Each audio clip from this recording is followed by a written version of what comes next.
Oke ya, kita lanjut. Jadi apa yang Bapak lakukan, ada dokumennya. Direview. Setelah direview, ternyata barangnya ada di e-katalog, versi 5 maupun versi 6. Nah, kalau ketentuannya kan, kalau sekarang PPK dan, sekarang nih Pak ya, PPK dan pejabat pengadaan. Ya, tapi nanti ke depan nambah satu lagi di sini, Pokja. Ya, Pokja. Ke depan ya, nunggu revisi Perlem 9 tahun 2021, nanti ada akun fitur untuk Pokja melakukan mini kompetisi. Ya, ini Bapak Ibu udah merespon. Nanti supaya nanti begitu ada tugas mini kompetisi, udah tahu apa yang harus disiapkan. Oke, kita lanjut. Nah, ini Bapak boleh memilih salah satu, nego atau mini kompetisi. Tapi dasar pertimbangannya nanti kita bahas. Nah, kalau nanti Bapak sudah ternyata kesimpulan hasil reviewnya adalah purchase lewat e-katalog. Berarti apa yang harus Bapak Ibu siapkan? Bapak Ibu wajib menyiapkan ini. Menyiapkan dokumen persiapan e-purchasing. Kesimpulannya barang ada di katalog dan penyedianya mampu. Apa yang harus Bapak Ibu lakukan? Nah, Bapak Ibu nanti ini yang harus Bapak Ibu lakukan langkah dalam menyiapkan dokumen persiapan. Ini PPK ya, ini masih di jalurnya PPK. Jadi PPK bisa browsing-browsing di sistem gitu bahasa awamnya ya. Bisa browsing-browsing di sistem ya.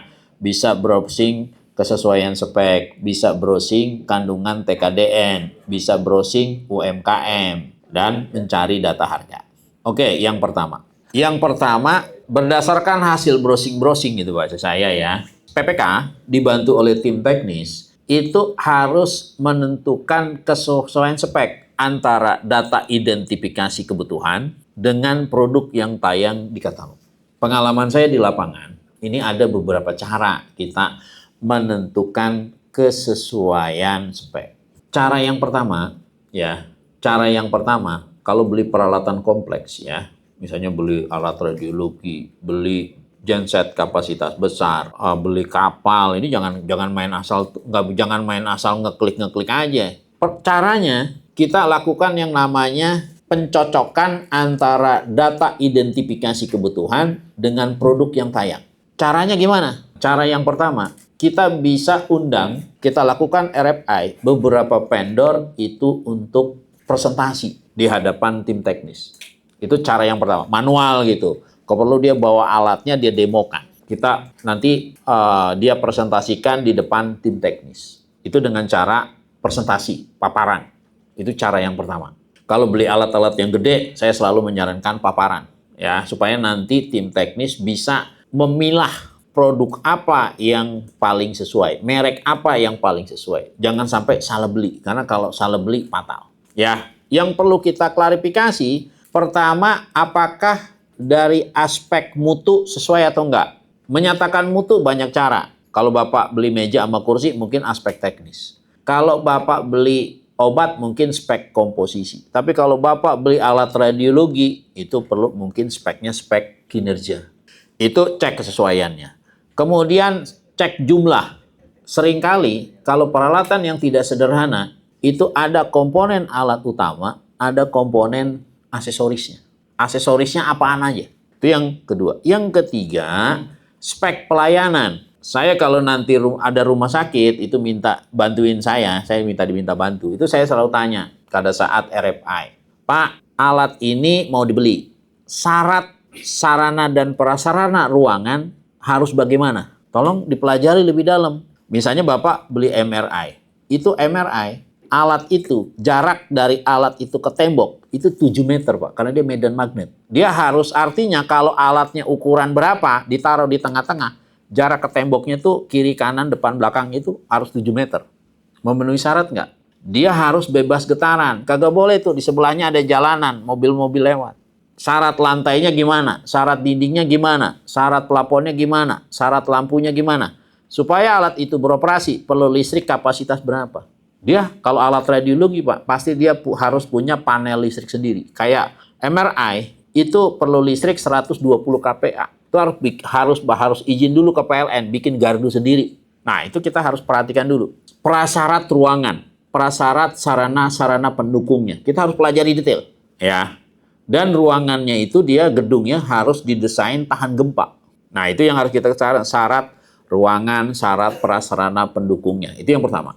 Yang kedua, yang perlu kita cek dari spek layanan ini adalah saya selalu tanya, Pak, alat itu kalau dibeli untuk mengoperasikan itu perlu berapa orang kru, berapa orang operator, berapa orang dokter, berapa orang perawat. Dia bilang, Pak, 5, Pak. Oh, 5. Itu kalau satu shift. Nah, saya tanya lagi, Bu, ini operasinya 1 shift, 2 shift, 3 shift.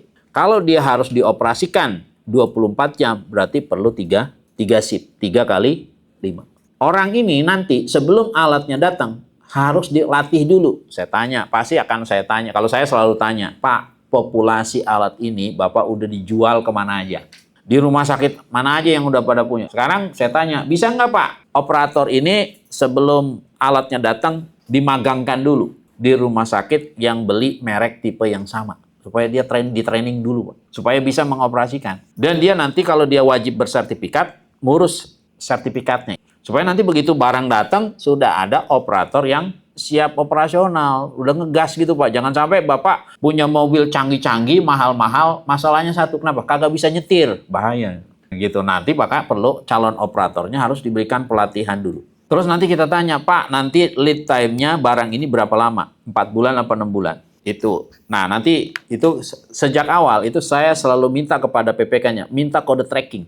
Dari kode tracking itu kita bisa lihat barang itu diproduksi di luar negerinya kapan.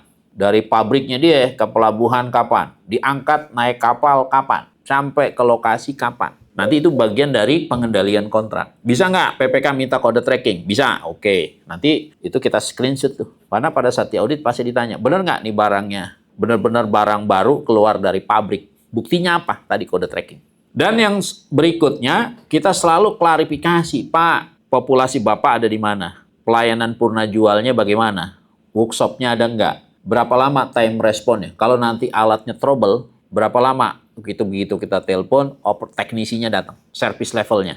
Nah, yang terakhir kita tanya, Pak, alat ini supaya bisa beroperasi perlu sertifikat kelaikan nggak? Misalnya dari mana? Dari Bapeten. Berarti nanti titik serahnya adalah keluar sertifikat Bapeten. Nah, ini kita pelajari dulu Pak semuanya. Kalau Bapak beli alat, kalau cuma ATK mah nggak ada masalah. Tapi kalau Bapak nanti mungkin akan melakukan pekerjaan-pekerjaan yang tidak sederhana, kompleks, ini harus dipelajari dalam-dalam. Supaya nanti jangan sampai salah beli. Ini resiko kita pertama yang kita perhatikan, resiko hukum, jangan sampai melanggar aturan, resiko gagal fungsi. Jangan sampai setelah dibeli gak berfungsi. Kalau Bapak alat gede-gede gak berfungsi. Kalau bahasa saya, sasaran empuk, auditor. Makanya ini perlu kita, kelihatan kalimatnya gampang Pak di KLKPP 17, menentukan kesesuaian spek. Tapi ini bukan hal mudah, Pak. Makanya PPK perlu dibantu oleh tim teknis. Nah, nanti bentuknya seperti apa? Ini Pak ya, bentuknya seperti apa? Bentuk konkretnya itu nanti seperti ini, Pak. Pertama adalah, ya Pak ya, pertama adalah saya sarankan biasanya pada direktur. Bapak Ibu tolong diundang si vendor-vendornya untuk melakukan RFI. Ini surat undangannya. Ini data-data informasi yang perlu Bapak minta kepada penyedia, si vendornya. Bapak beli alat komplek, beli kucing dalam karung, habis. Maka perlu mitigasi risikonya. Sejak awalnya belum ngeklik loh, kita perlu pelajari lebih detail barang itu bisa berfungsi, perlu prasyarat ruangan bagaimana, perlu persyaratan sumber daya gimana, perlu persyaratan airnya gimana, perlu persyaratan operatornya gimana, perlu persyaratan perizinannya gimana, dan seterusnya, dan seterusnya. Nah, ini kita RFI dulu ke PTA, PTB, PTC, dan seterusnya. Katakanlah udah kita undang. Nanti setelah kita undang, penyedianya paparan. Pada saat mereka paparan, kita buat kertas kerja. Pengecekan kesesuaian. Siapa yang hadir pada saat PTA paparan? PPK-nya dan tim teknisnya. Nah, ini yang nanti diisi oleh tim teknis.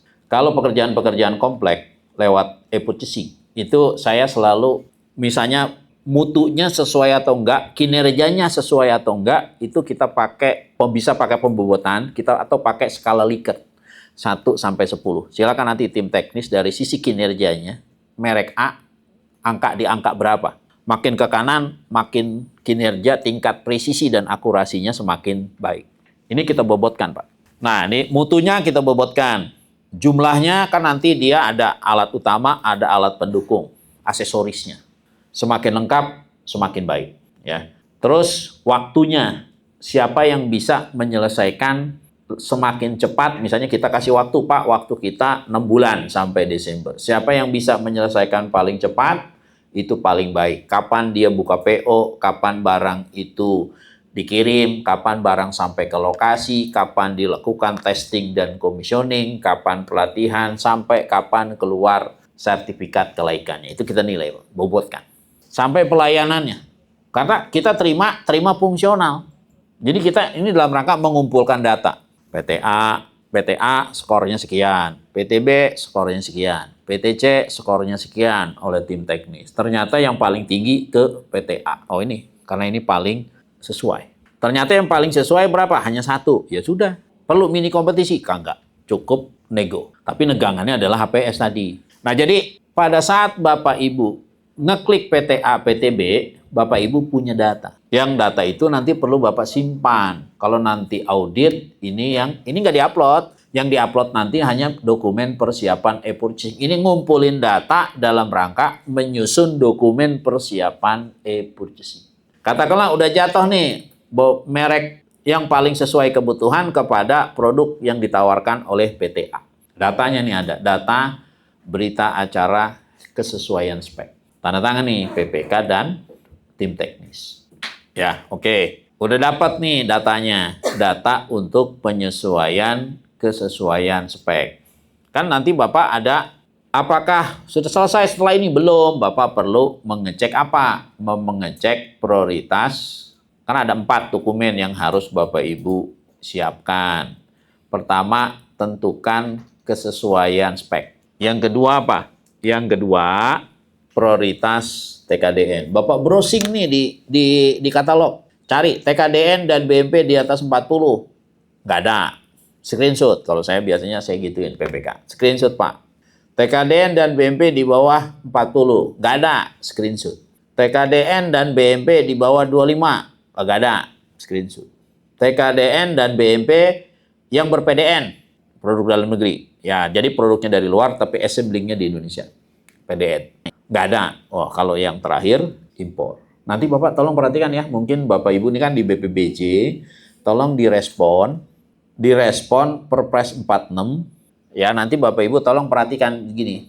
Di pasal 66. Di pasal 66 itu bunyinya begini Bapak Ibu ya. Tolong direspon nih ketentuan ini. Tentang penggunaan produk dalam negeri tadi. Layer 1, layer 2, layer 3, layer 4. Ya, layer 4 itu disebut ya di pasal 7 di sini disebut. Dalam hal informasi industrinya di Sinas itu belum ada.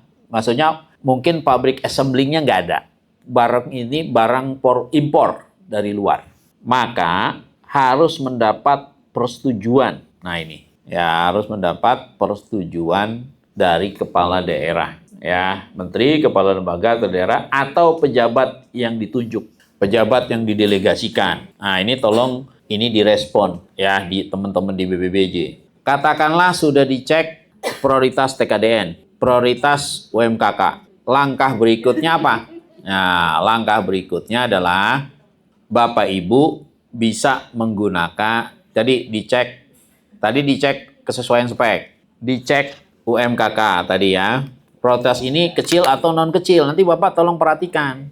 Kalau barang itu barang yang memerlukan kompetensi teknis, walaupun di bawah 15, itu mungkin Bapak Ibu jangan diklik kecil, harus diklik yang non kecil. Misal kemarin ada salah satu puskesmas nanya saya, Pak, saya beli lip 1 miliar. Saya ngeklik kecil atau non kecil. Saya bilang, Ibu, lip berisiko tinggi. Nggak bisa dilakukan oleh usaha kecil. Itu Ibu harus ngeklik, saya bilang, non UMKK.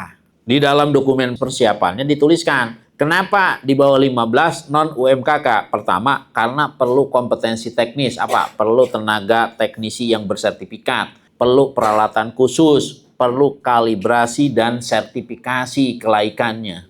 Di dalam dokumennya itu dituliskan. alasan perlu kompetensi teknis. Karena pasal 65 itu disebut ya, paket sampai dengan 15 itu diperuntukkan untuk usaha kecil, kecuali pekerjaan yang memerlukan kompetensi teknis. Kompetensi teknisnya disampaikan. Alasannya di dalam dokumen persiapan e-purchasing ya, dokumen persiapan e-purchasing. Oke, berikutnya ya tadi kita udah netapin spek, netapin TKDN, netapin UMKK. Berikutnya adalah kita menyiapkan, kalau Bapak di bawah 100 mungkin pakai referensi harga. Kalau referensi harga tadi yang bilang Pak Eko, ini hanya membandingkan dengan harga di misalnya online shop lain atau harga di toko. Hanya bandingkan saja, tinggal bahasa saya mah tinggal nyaplok-nyaplok aja gitu. Itu kalau referensi harga. Tapi kalau Bapak HPS, ya ingat di atas 100 juta harus ada PS. Sekarang kalau HPS itu apa? Total biaya yang diperlukan sampai alat yang Bapak Ibu beli berfungsi itu perlu biaya berapa? Ada 5 langkah menyusun HPS. Yang pertama apa? Langkah pertama, kumpulkan data dan informasi. Kalau bahasa awamnya apa? Survei pasar. Itu langkah pertama, nyusun HPS. Langkah kedua apa? Langkah kedua, tentukan komponen-komponen pekerjaan. Sampai alat itu berfungsi, itu perlu komponen apa aja. Misalnya nanti Bapak Ibu beli genset. Harga gensetnya berapa? Ini harga gensetnya harga mana nih? Kirimnya ke Jakarta Selatan, kantor wali kota Jakarta Selatan. Bisa nggak gensetnya terbang sendiri? Kagak bisa. Perlu ongkir. Perlu instalasi. Apalagi kalau Bapak genset yang lama mungkin udah rusak, perlu dibongkar. Berarti ada biaya pembongkaran yang lama, pasang yang baru. Mending kalau dipasangnya di lantai dasar. Ada beberapa SKPD pekerjaan penggantian AC, AHU, ditaruhnya di lantai 4. Berat AHU-nya 3 ton. Emang bisa kita ngenteng sendiri? Kagak kuat. Perlu mungkin mesin, mobil kren untuk ngangkat dari dasar sampai ke lantai 4. Biaya mop dan demopnya. Ini harus dihitung. Itu langkah yang kedua. Menentukan komponen-komponen pekerjaan sampai alat itu berfungsi. Yang ketiga apa? Tentukan harga setiap komponen. Yang keempat apa? Hitung HPS-nya. Kemudian apa? Tambahkan pajak PPN. Kena 11 atau kena 12. Rata-rata 11 karena 12 hanya untuk barang mewah. Barulah dapat nilai total HPS. Jadi bukan harga internet comot-comot, enggak. Harus dihitung dulu komponennya. Jadi langkah pertama apa? Langkah yang pertama adalah melakukan pengumpulan data dan informasi. Bapak nyari datanya di mana? Nanti PPK dibantu oleh tim teknis ini ya. Kalau Bapak pejabat pengadaan tinggal terima. Mana Pak data APS-nya? Sumber datanya ada nggak? Ada. Oh lengkap. Oke lanjut. Ya, tapi ini PPK nih. PPK dibantu oleh teknis. Pertama, bisa nyari data harga pasar setempat. Nah, kalau barang-barang sehari-hari perkantoran boleh pakai yang ini. Beli ATK, beli meja, beli kursi. Gunakan harga pasar setempat. Harga di toko gitu bahasa awamnya. Itu harga pasar setempat namanya. Kalau Bapak pekerjaannya jasa outsourcing. Nah, pakai nomor 2 nyari datanya. Outsourcing Pak, jasa cleaning service, jasa keamanan. Nah, pakai nomor 2. Pak, saya pekerjaannya konsultan. Karena nanti sebentar lagi konsultan via e-purchasing. Ya. Dan nanti Bapak Ibu kemungkinan banyak mini kompetisi konsultan. Nanti konsultan itu pemilihannya mini kompetisi itu. Nah, tolong nanti perhatikan ya. Mini kompetisi konsultan. Nanti Bapak Ibu mungkin ada perencanaan, ada pengawasan, ada MK, ada AMDAL dan seterusnya. Nyari datanya di mana? Dari sini nanti harga yang dikeluarkan oleh asosiasi. Caranya gimana? Tinggal buka Google, cari ketik billing rate Inkindo 2025. Muncul nanti webnya Inkindo, ada di situ billing rate, download. Bisa nggak dipakai buat APS? Baru sebagai sumber informasi, perlu diolah. Ngolahnya nanti di tahap berikutnya. Ini kalau konsultan nih nomor 3. Kalau Bapak beli alat lab, beli alat kesehatan, beli mesin-mesin, nah pakai nomor 4, tempat ngumpulin data dan informasi. Atau saya nyari kagak sempet Pak, atau kagak dapat nyari Pak. Saya tapi tahun lalu udah beli barang yang sama, tahun ini mau beli lagi Pak. Caranya gimana Pak? Oh caranya lihat kontrak yang tahun lalu belinya berapa duit. Sekarang inflasi berapa persen. Nyari data inflasinya di mana Pak? Buka websitenya BPS. Dulu Juli 2024 ke Juli 2025 inflasi berapa persen? 10%. Berarti harga tahun lalu tambahin 10%. Itu kalau nyari data survei kagak dapat menggunakan kontrak sebelumnya. Atau Bapak survei, dapat Pak saya minta penawaran dari ATPM, tapi dikasih mata uangnya asing, konversi ke rupiah, menggunakan nilai kurs tengah BI. Caranya gimana? Buka websitenya BI, cari nilai kurs tengah, screenshot. Nah, cari itu, apa tuh? Euro ke rupiah berapa rupiah, dolar, yen, atau yang lain. Itu kalau dapat mata uangnya asing. Konversinya menggunakan kurs tengah BI. Atau tetangga saya Pak baru beli dinas sebelah gitu, baru beli ya, baru beli barang yang sama. Saya juga beli barang yang sama. Bapak tinggal senggol PPK sebelah, minta fotokopi kontraknya, copy paste gitu bahasa awamnya. Boleh nggak? Boleh. Atau kalau Bapak nanti kan Bapak mungkin akan banyak mini kompetisi konstruksi. Nanti jangan lupa hasil perhitungan konsultan perencana, ada DED, ada RKS, ada Estimate Engineer, itu yang nanti jadi HPS. Karena Bapak nanti harus minta pada saat mini kompetisi, itu DED, RKS-nya diupload. Nah, pengalaman saya selama ini mini kompetisi, karena di sistem itu, filenya itu cuma dikasih space 10 mega, kagak muat kalau kita upload. Kita di dalam surat dokumen purchasing itu kita lampirkan Google Drive-nya, link Google Drive. Google Drive DD, Google Drive RKS. Ya, itu kita upload. Ya, nanti kalau Bapak mini kompetisi harus siap tuh output dari si konsultan perencana. Apalagi ke depan, jadi kemungkinan Bapak satu paket gedung tadi satu pekerjaan, kalau pekerjaan konstruksi sederhana, itu nanti ke depan dimungkinkan supply by owners. Ya berarti mungkin Bapak mini kompetisi jasa pemasangan, mini kompetisi bahan dan material, mini kompetisi bahan baku. Ada kemungkinan seperti itu. Jadi kalau misalnya supply by owners, nanti tolong nanti minta kepada PPK. PPK-nya minta kepada konsultan perencana di breakdown. Jasanya berapa, bahan dan materialnya berapa, bahan baku berapa, alatnya berapa. Di breakdown sendiri-sendiri. Ya, nanti proses pengadaannya tinggal diklik. Purchase, nego, atau mini kompetisi diikat dalam kontrak payung. Untuk rencananya begitu, karena rekomendasinya BPK, pekerjaan-pekerjaan konstruksi sederhana itu didorong supply by owners. Ya, nanti outputnya dari konsultan perencana tetap yang bikin. Atau informasi dari toko daring, atau tadi barang yang memang full impor dari luar negeri, barangnya belum ada di Indonesia. Nah, atau informasi lain yang bisa dipertanggungjawabkan. Nah, ini sumber data. Selesai belum nyusun APS? Belum. Apa langkah berikutnya? Langkah berikutnya Bapak cek. Ini komponen pekerjaan. Barangnya apa? Ya kalau misalnya Bapak beli lift. Barangnya lift Pak. Berapa harga liftnya? Berapa ongkirnya? Berapa instalasinya? Biaya masang. Pengalaman saya itu instalasi lift itu perlu waktu sekitar 2 minggu pengalaman saya. Paling cepat itu 2 minggu. Ya sampai lift itu dikalibrasi, diuji. Diuji lift tuh biasanya dikasih tuh plat besi tuh. Plat besi beratnya berapa? Kapasitasnya 1 ton. Dikasih tuh plat baja. Naik turun, berat 1 ton. Di kapasitas maksimal. Perlu mungkin pelatihan. Perlu mungkin sertifikat kelaikan. Perlu mungkin keuntungan. Baru nanti ditambahkan PPN. Baru dapat nilai totalnya berapa rupiah. Ini kalau belinya satu. Kalau Bapak belinya banyak, itemnya banyak ya mungkin barang A, barang B, barang C, dan seterusnya. Mungkin nanti ada beli laptop berapa banyak, beli printer berapa banyak, beli scanner berapa banyak per total item produk. Ini kalau pengadaannya barang. Jadi total biaya yang diperlukan untuk mendapatkan barang tersebut sampai dengan berfungsi. Kalau di salah satu rumah sakit kemarin saya bilang, Bapak satu penyedia harus ngurus sebelum setelah begitu dia berkontrak dia buka PO. Yang kedua, pekerjaan yang kedua, pada saat nunggu barangnya datang, dia menyiapkan ruangan. Sebelum barangnya datang, operatornya dimagangkan dulu ke rumah sakit lain. Supaya nanti begitu barang datang terpasang, ruangannya udah siap, barang itu berfungsi, operatornya sudah bisa mengoperasikan. Artinya sudah fungsional.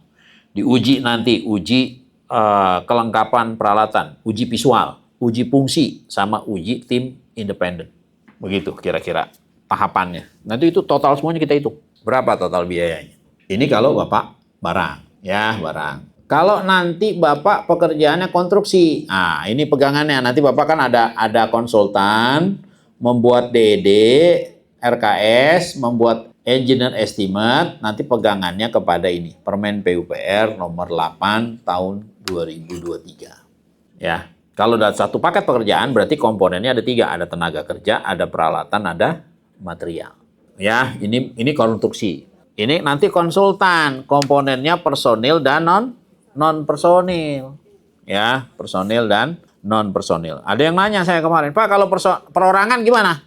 Boleh perorangan, tapi kalau Bapak perorangan dari rate Inkindo-nya nanti diambilnya cuma 55%. Misalnya di situ disebut S1 pengalaman 5 tahun.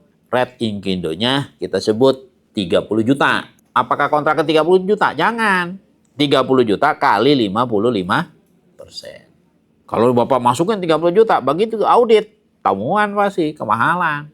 Begitu juga nanti Bapak nego, kalau dia badan usaha, statusnya tetap atau tidak tetap. Kalau dia tetap kan 4 kali gaji dasar, tidak tetap 2,5 kali penghasilan.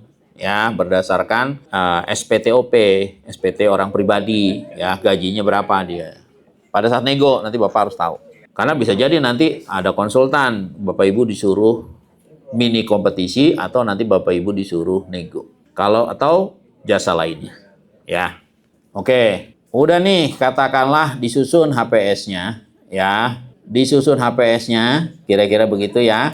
Nanti dapat dokumennya kayak apa gitu bahasa awamnya ya, Pak ya. Nanti dokumennya kayak apa? Nah, nanti dokumennya kira-kira kayak gini. Nanti setelah dihitung ya, nilainya kira-kira begini. Karena ini misalnya kita sebutlah HPS-nya ini barang, beli laptop dan seterusnya. Udah disurvei-survei nih harga rata-ratanya sekian. Ya, ini kalau dia barang. Ini kalau dia konsultan dihitung. Nah, ini kalau dia jasa lainnya misalnya cleaning service. Nah, ini kalau pekerjaannya konstruksi, nanti HPS-nya. Nah, ini misalnya ini kerjaan bangun pagar. Ini contoh aja ya, contoh dan seterusnya. Jadi HPS itu bukan cuma comot-comot, tapi harus dihitung. Ya, harus dihitung. Komponen-komponen pekerjaannya sampai dia berfungsi. Jadi setelah tadi dokumen perencanaannya tersusun, ya Bapak Ibu, dokumen persiapannya tersusun, langkah berikutnya apa? Langkah berikutnya adalah nanti dokumen ini disusun. Setelah disusun, ditandatangan oleh PPK. Ya Pak ya, jangan lupa. Karena nanti di Perpres disebut HPS itu sah apabila ditetapkan oleh PPK. Kadang ada yang nanya, Pak, HPS-nya kagak mau tanda tangan Pak, PPK-nya gimana Pak? Ya jangan lanjut, jangan diproses pada saya. Ya nanti Bapak tolong perhatikan, mungkin Bapak nanti ada paket nilainya besar, tolong perhatikan. Karena kalau di atas barang, di atas 100 miliar itu yang ngetapin pemenang PA. Di bawah kalau konsultan di atas 10 miliar. Apalagi nanti ke depan, Bapak kalau mungkin ada mini kompetisi nanti, konstruksi di atas 10 miliar, mungkin pemeliharaan gedung di atas 10 miliar, jangan lupa pada saat pemasukan penawaran, penyedia harus nyerahin jaminan penawaran loh Pak, kalau di atas 10 miliar. Nanti kayak tender jadinya Pak. Pemasukan ada jaminan penawaran, pemenang ada jampel, jaminan pelaksanaan. Pekerjaan itu selesai harus ada jaminan pemeliharaan. Ya nanti Bapak Ibu perhatikan kalau nanti ada mini kompetisi. Oke nih, katakanlah udah lengkap nih dokumen persiapannya. Berarti dokumen persiapan ini kalau sudah lengkap tanda tangan PPK.